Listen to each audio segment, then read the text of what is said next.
All right guys, it's the end of February and today I'm out here walking a new piece that I have to hunt this season.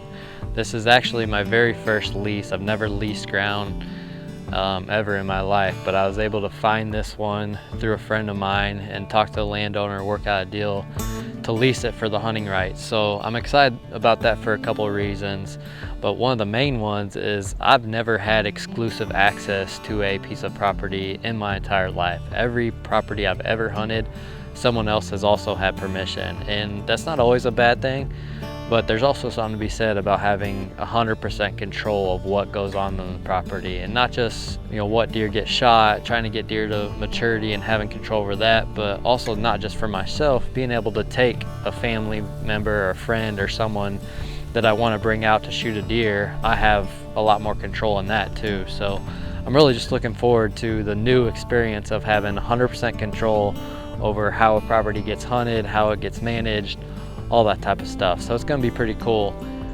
The makeup of this property, as far as I can tell, I've only been, this is only my third time. I just leased it about a month and a half ago. But from what I can tell, it's very, very similar to the river bottom farm I own. And while there's no river going through it, there are a couple creeks that create that river bottom feel. A lot of the same makeup as far as the types of trees, a lot of silver maple, cottonwood, a lot of low-lying wetland grass. So it's a type of hunting that I'm familiar with, a type of property I'm familiar with. But what's cool is a couple things. One, the access with those creeks. There's two main creeks and multiple ditches, but two main creeks that come and meet in the center of the property. And those might create some cool little entry and exit routes to get into the middle of the property undetected.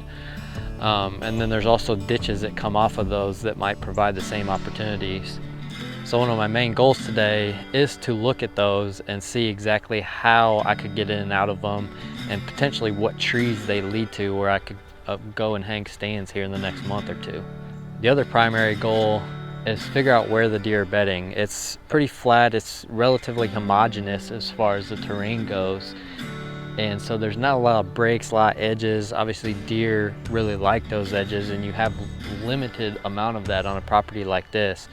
So I want to figure out where they're bedding. I know the deer obviously bed on this property, but trying to find those specific areas where maybe there's some blowdowns, so openings in the canopy that allow more light and get more undergrowth. You know, those are going to be the spots that I'm going to be looking for, as opposed to those silver maple kind of sections where you can just see all the way through. You can tell water goes through it when the creek comes up out of his bank, and there's just no undergrowth. So finding those specific pockets of bedding so I can figure out how to set up around those is going to be a key goal of mine today. So I'm going to start big picture. I'm going to start by kind of walking the exterior of the property, finding how I can get in and out, and then just slowly close in from there. And as I go, I'll kind of talk through what I'm seeing, what I'm looking for. Before I start though, we didn't get too far in, and I did discover this little, I don't even know if it's probably not even, maybe 2 acres.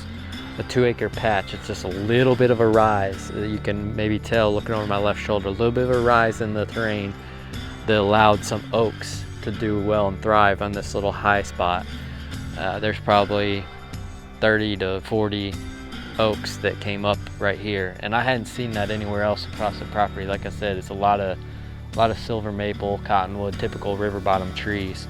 But this is kind of a nice, cool little section. Potentially get some acorn production in here, that type of stuff. Maybe even this kind of low-lying slough might even serve as a little food plot, little clover plot. So we'll see. I'll start looking into that. Like I said, I'm going to start by walking the exterior, looking for bedding, and looking at the entry and exit routes. As you can see, there's a pretty good looking scrape right here. And so I'm going through and marking this as I go, dropping pins on Onyx. I like keeping track of this stuff the first time I walk this property, and can start building around it. But one thing I was going to say, in my experience on bottom properties, sometimes a sign like this, scrapes, rubs, aren't as obvious, and there tends to be fewer of them compared to other properties that aren't river bottom, creek bottom properties that I've hunted. I don't think there's less buck activity or anything like that. It just gets harder to kind of go off of just sign. So I'm going to keep track of some of these that look like they're in good spots to be used over and over again, potential camera locations for this fall, that type of stuff. But this one leads right up onto that little oak flat that I was just talking about. All right, so here's a bed right here. It looks like maybe another one back in there. This is very, very typical, or similar, I should say, to the river bottom property, where you get these sections of some brush mixed with some dead trees and downfall, and you get this canary grass that gets all kind of tangled on the brush, creating a little pocket of cover. And if you look at the canopy here, there's nothing. We're not very far into the property, but there's no canopy here. It's just an opening with a little slough. You get all this brush growing up in here that you don't have just 40 yards on either side of me, because there's canopy there, but no canopy here. All this grows up, and we've got our first couple beds that we've come across.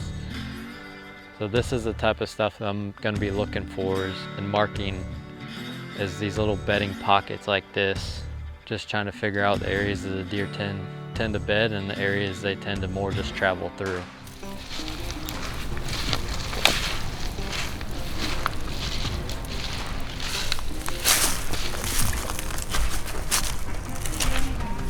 So I mentioned this property being pretty homogeneous, pretty flat, and when you have that, sometimes you don't have as many pinch points, funnels, things to force a deer to go in a certain direction.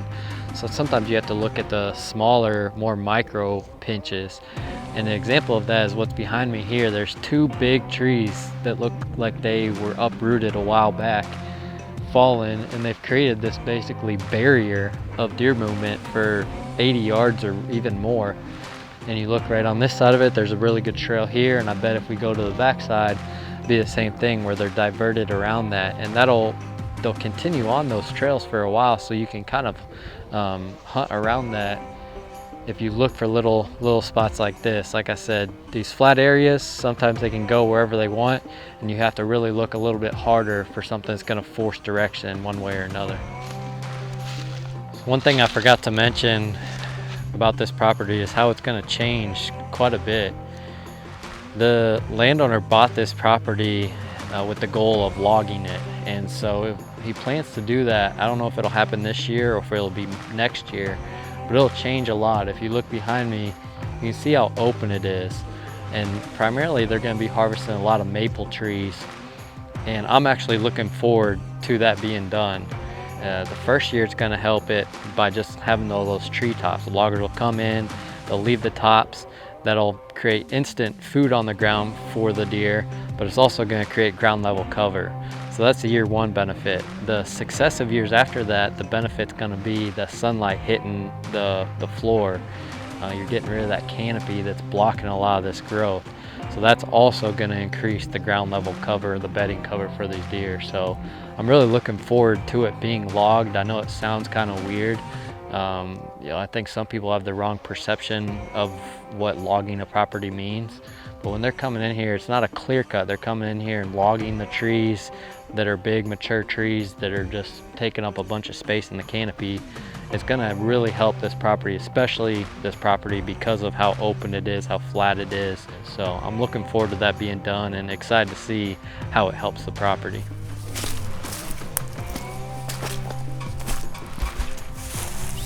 That one's been there a while. I feel like you could knock that tree over pretty easy. You can hunt out of that one, Gavin.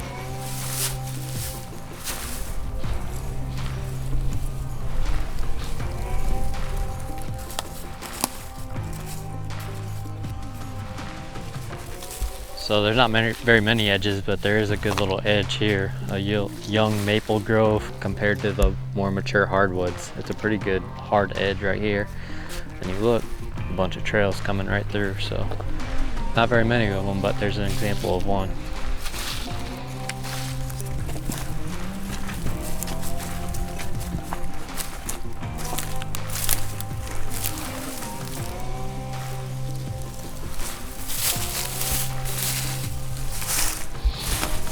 How grown in that thing is.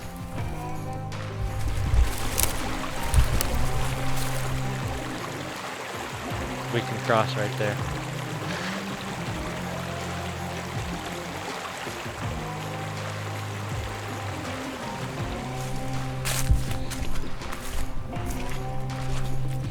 Good intersection.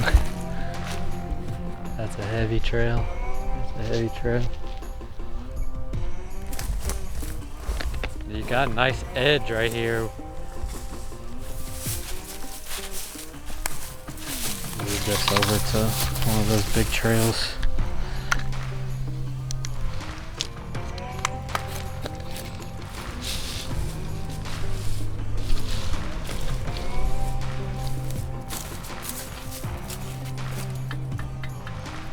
Wonder if deer walk across it.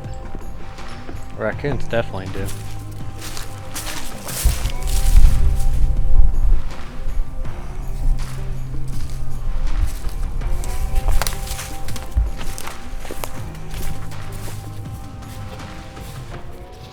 Another good example of open canopy. A lot of canary grass growing up over brush and deadfalls. More bedding in and around this spot. It's definitely a common theme through this little location. I talked about one of my goals, finding entry and exit routes, and this is kind of a cool little discovery, I guess you'd call it. It's a little slough that S's around a whole bunch all the way through this timber section. Actually ends up all the way almost to where I parked the truck. And it's not deep enough to really force deer movement. I would say, I mean, it's maybe 5 foot deep, but in the fall when the vegetation is up, I think it's gonna be plenty deep enough for access. So come through here, clear out a few of these logs. It's pretty clean, but I think it could be a pretty cool little access if I wanted to hunt this block of timber. Sneak right down in this little depression. Like I said, it's not much, but it's enough, just enough to hide you from a deer, especially a deer that's bedded down.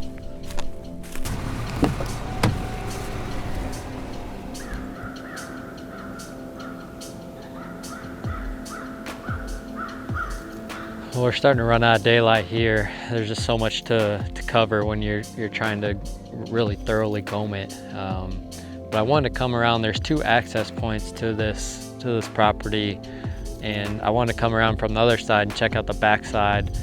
And as you can see, it's a lot different. It's a little more, you got some diversity on this side. A lot of this open CRP type ground mixed in with some marsh ground, some little cedars spread out through it, and then we get into the bottom. But I'm gonna hop on the Tour V here and try to cover as much ground as we can before it gets dark, and just kind of check this side of the property out.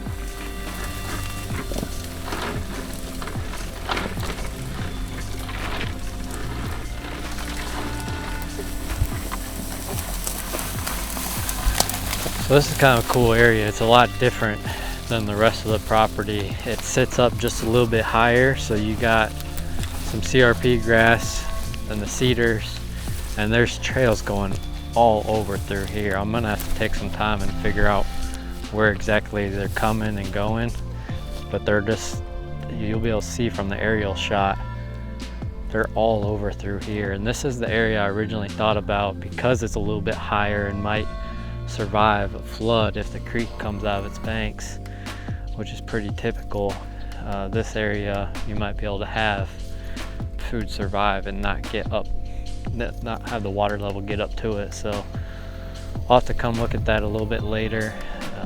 But this is where I potentially was thinking about having a destination plot somewhere mixed into these cedars. This is a cool spot, and the deer definitely traveled through here. And I noticed a few beds next to some of these cedars, not a ton, but they're definitely using this area. And this, like I said, this dumps back down the river bottom or the creek bottom to where we were on the other side.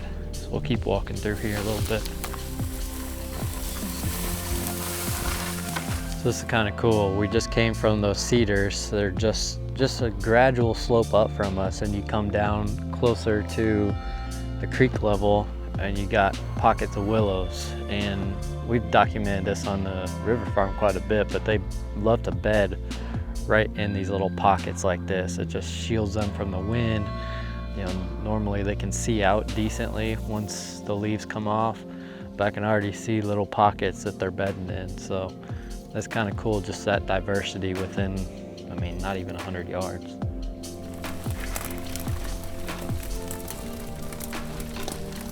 All right, I talked about today, one of my main goals was to find entry and exit routes, and this is a pretty dang good one. I had seen this on the map and I came and checked it out, so I want to show you. It's pretty cool.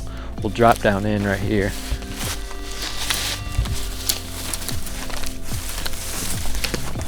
This ditch, which is, you couldn't draw up a better access ditch, but it goes all the way back through basically where we dropped in to access this side of the property, and meets almost in the middle here to one of the big main creeks. So I mean, you could do just a little bit of clearing, but really it's a really good access route to get to any of these spots here, and it's really the only way I think I could get in clean is using this ditch. Anything else, you're going to be seen from a long ways away just because of how open this timber is in here. This ditch will be a game changer. I'm going to walk up here a little bit.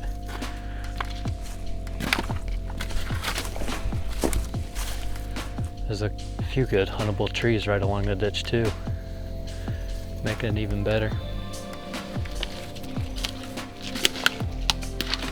All right, well, like I mentioned, we're running out of daylight. It's hard to cover this entire thing in one short episode, so I'll keep this project going and follow it all the way through the year. It's been a fun, productive afternoon.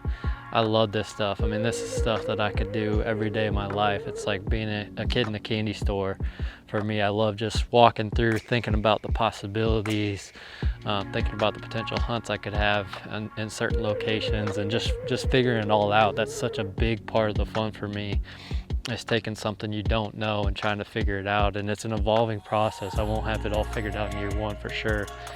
But like I said, today was a big time focus on entry and exit routes, and then finding little bedding areas, bedding locations, because this is a property where it's not as obvious. You have to really dive down to find those locations, and then I can start building around there. One of my next steps in this process will be to determine food locations, not only food plots, where I can put food, but also checking out the neighborhood and seeing where those destination ag fields are. I kind of have a general idea just from driving around and from looking at aerial maps, but really fine tuning that. And then as I get deeper into it, it'll be fine tuning those stand locations, taking everything I've learned so far, and where can I hang some early stands that I think are the obvious ones. Just trying to get ahead of the game on that. So again, a long process, but a fun process. No sheds today, unfortunately. I thought maybe we'd run across something, and you hate to assume someone's been in here, but it seems to be a pretty big problem. We actually had to kick a trespasser off earlier today on a different property. It's just becoming a bigger issue, shed hunting and people going where they want. So it's unfortunate, but I also know on this property, some of the better bucks, I have been running cameras for a few weeks, and some of the better bucks are still holding. And, here we are, February 22nd, I believe, and the best buck that I've gotten pictures of, I'll show you, he was still holding as of a couple days ago, I think. So excited to hopefully find some antlers and get the process started on this farm, but I know all that'll come. I'm just looking forward to putting in the effort, having a place to have full control over, and ultimately having some good hunts here. So hope you enjoyed the segment. We're going to join Kaleb Greiner as he does something similar on one of the farms that he'll be spending some time on this year.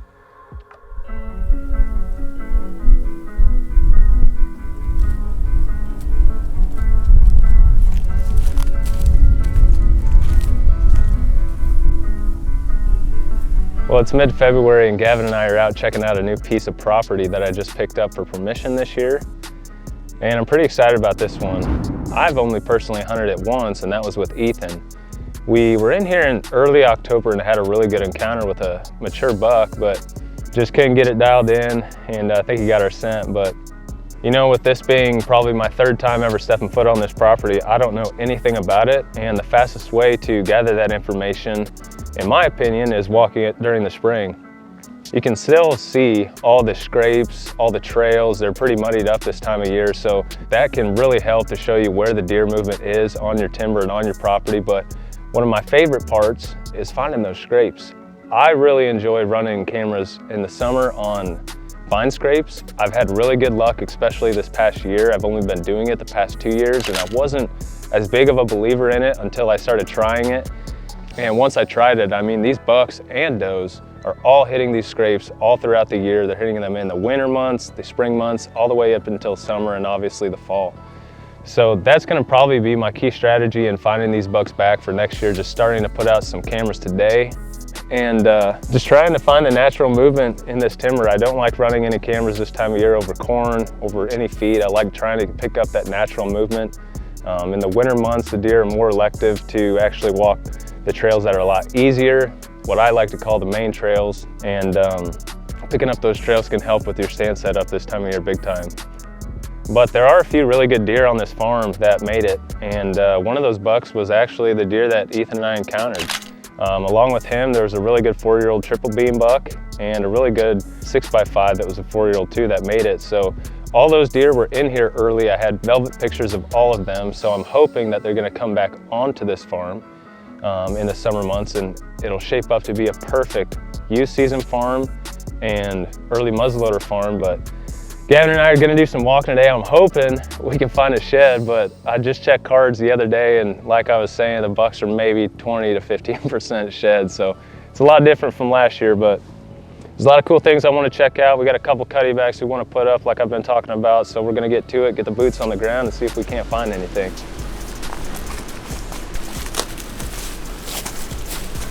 Some good trail on this outside edge.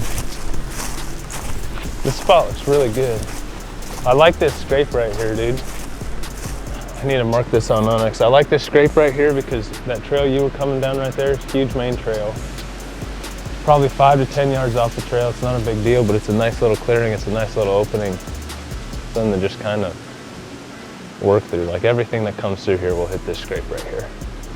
I'm gonna mark this on Onyx right now.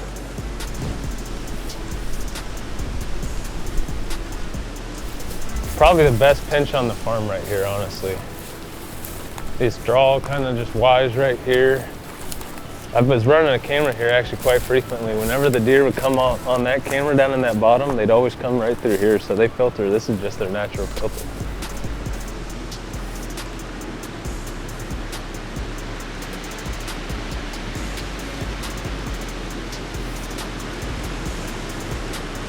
We are just wrapping up walking this property, and as you guys can see, we did not find any sheds.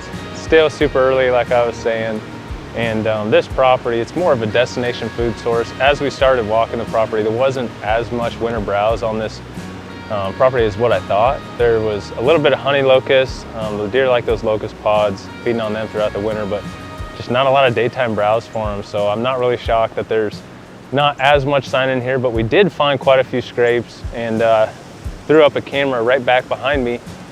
Over my left shoulder here is the same ridge that Ethan and I encountered that mature buck in early October. And going into that hunt, I made the mistake of kind of having a tree in my brain, and we were doing a hanging hunt, and I totally forgot that the tree was a honey locust. It had needles going all the way up it, and we just couldn't get in that tree. So we kind of had to improvise, and if we would have been sitting in that honey locust, we would have killed that deer that night. So one thing that I plan on doing a lot earlier this year is coming in, clearing the trees out, making sure my stands are hung right, exactly how I want them. And I really think sitting in that tree right there is going to be a bulletproof time, especially for that first 2 weeks of October after youth season ends. I talked to the farmer, this is going to be beans next year. It's super secluded, like I've been preaching to you guys the past 2 years. I love bringing youth kids out, and a secluded bean field with a little bit of timber right next to it, it's bulletproof.